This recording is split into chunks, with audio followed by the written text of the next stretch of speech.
The MVP is near its end phase. I'll wrap it up with the metrics module to capture some custom metrics, which is entirely optional since there are decent tools out there like Google Analytics, Phantom, and many more. I noticed I forgot something in the SEO video, which is sharing our content. So now that we have decent SEO, we can start sharing the links. But we can also take more control over the information we want to share and display. So you see these buttons over here. You can share this blog post to Twitter, LinkedIn, or open a share menu depending on which device you're on. You'll then see all the apps you can share this content with. Let's take a look at the blog detail page. There's one thing I want to change here, at least one thing, and that is this bare-bone component which exposes the context, so the actual blog post information. I kind of confined it to this area, which is not really, you don't have to do that. You can, it made sense at the time because the column where I want to display the content was there, but you can just drag that out. And good to know is, if you take a look at this, I set a parameter context with count, and this is actually just renaming whatever I receive from this component. So it's actually saying I want to rename the context variable to count, which is useful since, if you have multiple of these components, these bare-bone components passing context data, you can be calling them all context. So now I'm going to add some methods when I'm clicking on Twitter or LinkedIn to then just open the share dialog for Twitter or LinkedIn. So the easiest way would be to add an A tag pointing to the specific platform and targeting a new window. So I'm passing through the body as plain text to display in the Twitter share dialog. Then there's a link for each platform that will be a bit different, but mostly with the same URI parameters. So query string parameters, and that's usually a text and a link. So depending on each platform, you'll have to format that a bit differently or even truncate it. For Twitter, for example, it's like 280, a length of 280, so you'll have to customize it a little bit. And for LinkedIn, it's similar, but we can only pass the link we want to share, and based on that, it's going to render a preview or thumbnail. And then I'll add a method to open the share menu. So on mobile, that should open a share menu with the installed apps that you can share this content with. On desktop, will be similar, but you'll likely only have the email app or maybe just less apps. To do that, we'll need to call some JavaScript functionality. So we'll be using the JavaScript interop that Blazor provides. So that would look as follows. We're passing the title and plain text, and then calling a JS interop, invoke void async, that triggers the navigator.share, which is a browser API, a JavaScript browser API that is available for us to pop up that share menu. And it expects a title, a text, and a URL in an object. You'll likely want to try catch that because there are browsers that don't support it, and that might crash, and we don't want to have any UI errors for such things. I would love to show you how that works, but it seems a bit buggy, and I think when I'm screen recording that it will not show that desktop share menu. But usually it has an option to copy the link or to open the email app, and then it's gonna pass along the title, plain text, and the link to that email body, so you can then just email it to whoever you like. That is all for sharing. That's now in there. And let's head over to the metrics. As usual, let's start with the data model. So I created an entity called metric that holds a type. What are you tracking? Is it a page visit, an app install, a contact clicked, share clicked, cart checkout, detail page visit, you name it. Depending on the type, you could have an entity. So for a blog post detail, you'll want to pass along maybe the entity ID, so the blog post ID, the type optional, but then the blog post slug will be useful. So that entity is an owned type. What's next? The tracking entity, which holds some more metadata. The URL will contain the page on which the metric got captured, and then session ID, user ID, depending on whether there is an authenticated user, and a client ID. These two are just some randomly generated IDs. So we have some sort of anonymous tracking. And then we have the usual auditable entity, which holds the primary key and some metadata on when it got captured and so on.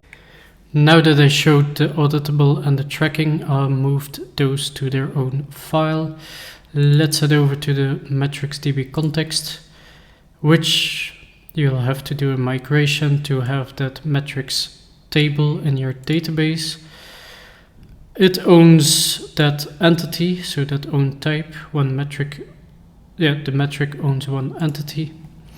And then I added this save changes async override, which tracks changes on the entity. So whenever a metric is added or modified, we'll want to set these metadata properties, so create by, created at. So when did we modify or add this metric? So then that is set, and we don't have to do that manually.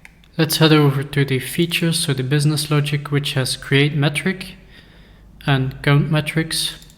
Let's check out the command, and it's very simple, just going to add a new metric. Let's have a look at the request. So yeah, that's similar as the entity type, entity, and the tracking, and that's about it. And count metrics will just, like it says, count metrics. You can pass in either the type or the slug if you want to get metrics for a specific type, or for example, post 13, the blog post detail, then you can just do that. In the shared project, we have the metric type, so you can add your custom metric types. So page visit, web app visit, could be contact clicked or cart checkout as well. Let's see about the API, which has two endpoints to get, so to count the metrics, certain metrics, and then to create a metric request. Nothing fancy here. And the brand API, you'll want to add all of these, depending on what you need, the DbContext features API, and then the metrics endpoints to use that module. And then the shared SPA, so the front end, has an HTTP client to do the HTTP calls, to count metrics or to create a metric state. And that's where the interesting stuff happens. So we're initializing a new tracking data object holding a session ID. These are added as scoped. So as long as you have your app open in the browser, this ID will remain the same. Once you close that and open a new browser, that session ID will be new. But this is random, so it's anonymous. It's not like this holds specific data about the page visitor. This tracking data can have those properties that we looked at before, the user ID, session ID, URL, so the current URL, and the client ID. So the client ID would then be over multiple sessions, would remain the same. To be able to do that, we have to store that data in the local storage. So multiple browser tabs or or if you close the browser and reopen it, we can just get those values from the local storage. The navigation manager will just need for the current URI. So then store tracking data, that's where we're going to put on the main layout of the implementation project, so of the brand SPA. What that will do is, store that tracking data in the local storage.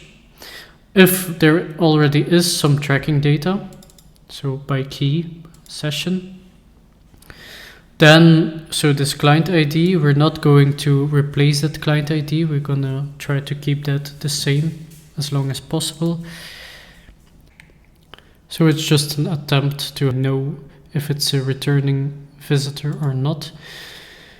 And calling this on the main layout will set the tracking data. So going to the shared main layout, you'll see, I wrapped it in a component. So let's take a look at that. I called that track web app visits, which will actually just store that tracking data. So, and after render async, on first render, we'll want to store that tracking data. And it has that metric type of web app visit that we defined before. And once that's stored, we can actually use that, pass that along whenever we create a new metric. So let's take a look at the components. So we already looked at the track web app visits. So we also have the page visits. This one I left in, but I am not using it.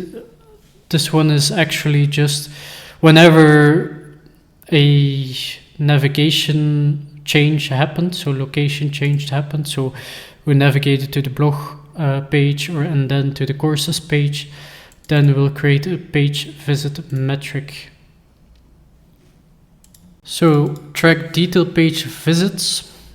So that's one I'm going to use often, and I'm going to put that on every detail page. So the blog detail page, course detail page, product detail page, and that will need the entity data. So entity, which I'm gonna pass as a parameter. I'm also only tracking this page visit on first render, so we don't accidentally create multiple page visits by simply re-rendering parts of the page. So we want an actual page visit. So metric type page visit, that same tracking data from the local storage. The current URI, and what if we're logged in, authenticated, that user ID should also come from the local storage. and then that entity data passed on. So that can hold an ID, a slug, and a type. Let's take a look at the blog detail page. You might have already seen it, but then at the bottom of the page I usually put that track detail page visits entity, and we're kind of passing along the context data, so the blog post data, ID, slug, and post type. And then for the count metrics, it's simply going to display get metrics by type or slug and then display them. Let's have a look. And we're going to pass the metrics count along to the child content. So metrics, yeah, I called it requests, not the best name, but it will do for now. So render fragment passing that int, so that count, metrics count will be filled up by the HTTP GET request. And then on the blog detail page, you saw it already probably, but we have the count metrics. We pass along the context data. Yeah, we renamed that context variable to count. And then I have views at count. So null views, if I refresh, that should increment. And that one gets the metrics for this slug, so we know the metric got created and got fetched from the database correctly. So that's how I would go about capturing custom metrics, and then in the first part of the video sharing the content of my website to social media platforms. When you do track custom metrics, just think about what data is useful to you, what do you want to track and with what purpose. You'll likely not want to track everything all the time. And the reason why I don't track every page visit is because Google Search Console already does that for free, so I don't need that. I'm more interested in really custom metrics. It's probably recommended to, if you're planning on capturing a lot of metrics and have a lot of traffic on your website, to maybe split that out to another database and maybe even with another API, so your actual app is not impacted with the constant reading and writing of those metrics. Since these are modules, you can easily do that. Just create a new API and a new database and only add the extension methods of the metrics in there and migrate, and that should be good to go. Or feel free to use an entirely different database type, like a NoSQL one, or a totally different solution. And lastly, for the blog post detail that I showed, if every blog post detail is gonna have at least 100,000 views, I might not want to display all of those at once, pull all of those metrics out of the database constantly. So I'll have to be mindful about that. If this video brought any value to you, leave a like and subscribe for the next episodes. Do let me know what you want to see. We'll definitely go over to .NET 8, the identity stuff and the Blazor render modes. But I might first secure the API a bit more and then maybe deploy the MVP. Stay tuned.